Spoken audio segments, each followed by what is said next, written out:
Hello everyone, welcome back from spring break, and we're going to talk about section 5.3 today, factoring trinomials, where a is equal to 1.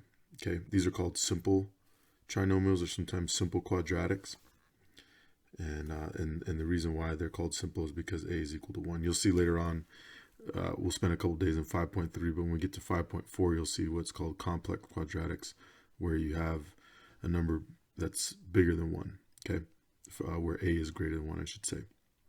And so now remember, when we talk about a, we're talking about this format here. So we're talking about the number that's in front of the x squared. That's what a represents. Okay, so a is the leading coefficient, or the coefficient of x squared in the quadratic. Okay, so those are some terms that we'll talk about. In class, we'll say leading coefficient. We've mentioned that before, but that'll come up. And so when the leading coefficient of a quadratic is 1, then that's a simple quadratic or simple trinomial. All right, now remember that factoring is basically reverse multiplication. Okay, so we're basically unmultiplying things. Like, let's just start with a number like 6. If I want to factor 6, I want to figure out what numbers can I multiply together to get 6, right? And so that would be 2 times 3. Or we could say 1 times 6, right? But what we're doing is we're figuring out, okay, what numbers did we multiply together to get this number, right? That's what we do when we factor. All right, so what I want to do first here is I want to talk about, okay, well, what does it look like if we're factoring these polynomials? What does it look like before they were factored, right? What did it look like when we multiplied them together? And that'll kind of give us a sense of what we're looking for when we're trying to go backwards. We're trying to kind of undo what's been done. We're trying to basically solve a puzzle when we're factoring, okay? And so we want to be able to understand what the clues that we're given are, okay? All right, so I'm going to start out by, let me erase this here. I'm going to start out by multiplying these binomials together. And you notice they're all the same number, right? They're all the same numbers, I should say. They all have they all have a 5 and an 8. But what's different is the signs, right? And so I wanted to show you how different things can come out when you have all the same numbers, but just a mix of different signs, okay? So I have 2 positives here, 2 negatives here, a negative and a positive, -5, +8, and then a +5, -8. And we'll see how these come out.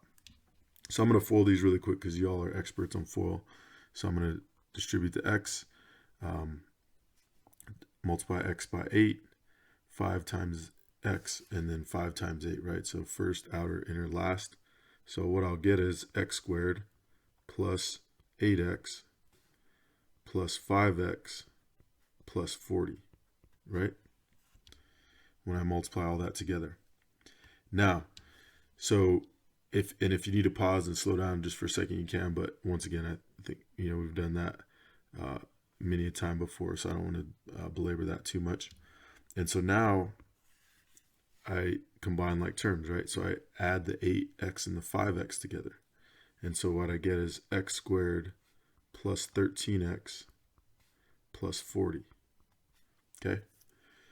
So this is what we end up with when we FOIL, but what we're going to end up doing is we're going to actually end up starting here, right? And we want to get back to this. Okay, so that's what factoring is. We want to start with the resulting product, right? And we want to end up with, hey, what do we multiply to get that?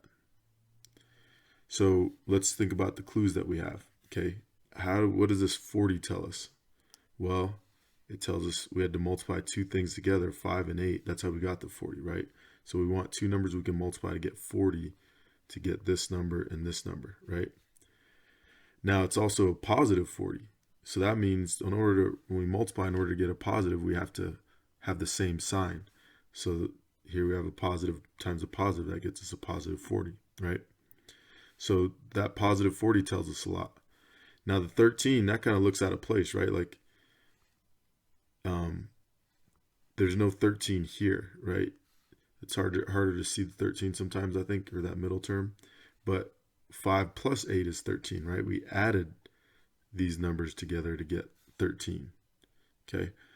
And why do we add? Well, we added because we had a positive and a positive, okay? So anyway, those are the kind of things we're looking at. Is we want to look at, okay, how do we figure out this number and this number? How do we use those to figure out, okay, well, we had a 5 and an 8.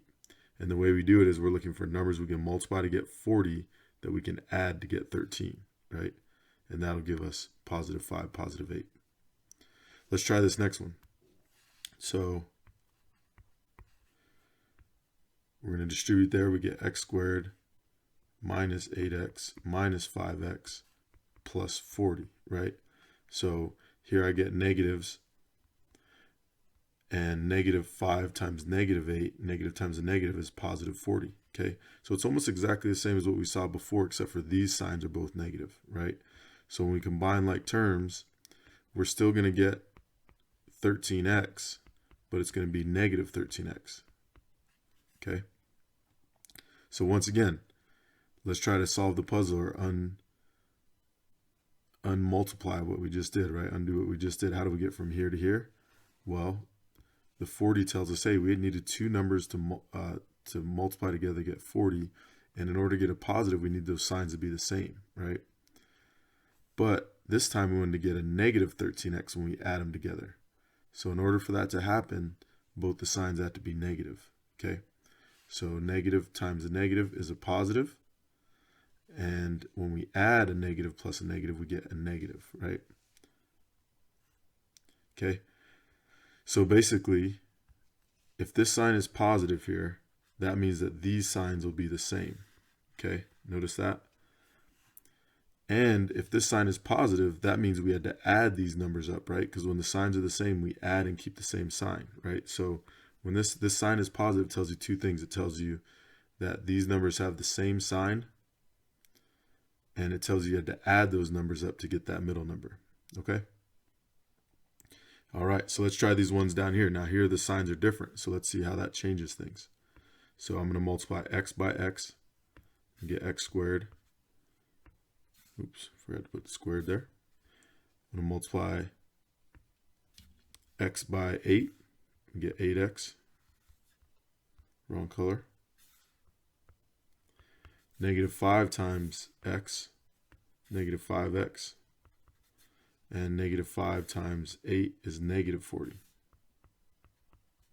Okay, so we combine like terms. This time, we're subtracting 8x minus 5x is 3x. And then we bring down 40, and now the 40 is negative, right? So the reason the 40 is negative is because we multiplied signs that are different, right? A negative times a positive equals a negative, okay? So we know that we want two numbers to multiply to get 40, right? But this time we want the signs to be different to get a negative. All right. And we ended up subtracting 8 minus 5 to get to the 3. So when this is negative, that means you're going to subtract to get to that middle number. Okay. Now, so we know the signs are different. We know we have to subtract. How do we know which sign is which? How do we know the 8's positive and the 5's negative? Well, when we subtract, we keep the sign of the bigger number, right? So whatever this sign is had to be the sign of the bigger number. And so that's why if we know it's 8 and 5, the 8 has to be the same as this. And the 5 has to be different because, remember, the signs have to be different to multiply to get a negative. Okay? So we're going to be looking for numbers we can multiply to get 40 that we can subtract to get 3. And that's 8 and 5. The 8 has to be positive because the sign of the bigger number is that. And the other one has to be different because we had to multiply different signs to get a negative. Okay? So just by knowing this, you can probably figure out what this is going to be. The signs are different, so we're going to get a negative 40, right? Just kind of piece together. The signs are different, so we're going to subtract, so we're going to get a 3x again. But this time, it's going to be negative, right? Because it's going to be negative 8x plus 5x, right? It's kind of doing the foil in my head there. So we'll get negative 8x plus 5x, so that means this is going to be a negative 3x. And the x squared will come out. So it's the same as this, but that sign here is different, okay? Which means now the bigger number is going to be negative, So the 8 will be negative, and the 5 is going to be positive. All right, so hopefully, this spend a little time on this. This is not exactly what we're doing, but I wanted to show you how it relates to FOIL, and then we can work backwards, knowing kind of the anatomy and the process behind how we get a quadratic or a trinomial. That'll hopefully help you to factor it later on.